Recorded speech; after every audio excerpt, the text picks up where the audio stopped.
देख रहे हैं वार्ताकार।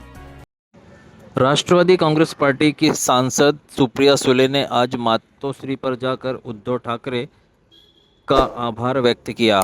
उन्होंने मीडिया से बात करते हुए कहा कि शिवसेना के सभी पदाधिकारियों का मैं धन्यवाद अदा करती हूं।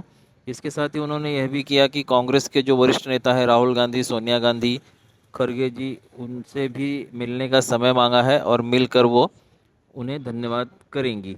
बता दें कि राष्ट्रवादी कांग्रेस पार्टी शरद पवार पार्टी के जो वरिष्ठ नेता जो सर्वे सर्वा हैं शरद पवार, उन्हें आज राज्यसभा के लिए फिर से चुन लिया गया। उन्हें महाविकास आघाड़ी की तरफ से कांग्रेस, शिवसेना और अन्य जो दल हैं उन्होंने सभी ने समर्थन दिया, जिसके चलते शरद पवार राज्यसभा में जीत गए हैं। इसी के चलते सुप्रिया सुले ने आज जाकर आभार व्यक्त किया।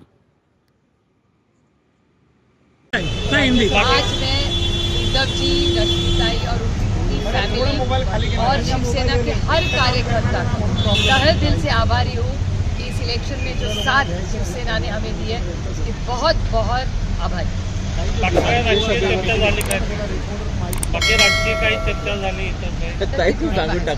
राज्यसभेवरती यापूर्वी शिवसेनेनं दावा केलेला होता की आमची संख्याबळ जास्त आहे, त्यामुळे कुठेतरी शिवसेनेचे नेते नाराज शिवसेनेमध्ये नाराजी आहे, कारण की गेल्या वेळी आदित्य ठाकरे म्हणत होते की आमचं संख्याबळ आहे त्यामुळे आमचं आता रिझल्ट लागलाय। आता तुम्ही पेपराबद्दल कुठे दिसतात विचारताय, परीक्षेचा आज रिझल्ट पण लागला ना।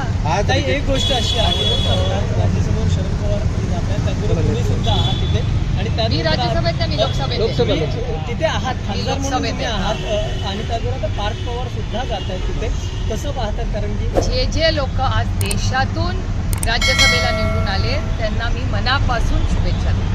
पहली बार इतिहास में ऐसा हुआ एक सिटिंग सीएम ने रेजिग्नेशन देकर राज्यसभा की नॉमिनेशन, वही हम लोग देख रहे हैं, पता नहीं क्या है। अभी जब दिल्ली जाऊंगी तो पता करूंगी, पण या निमित्ताने मी काँग्रेस पक्षातल्याही सगळ्या नेतृत्वाला फोन केलेला आहे, त्यांचे मनापासून आभार मानले आणि सोनियाजी, राहुलजी, खडगेजी या सगळ्यांचीही मी वेळ मागितली आहे, कारण का त्यांनाही मी दिल्लीला जाऊन त्यांचे मनापासून आभार मानले। दिल्लीत पार्थच्या पाठीशी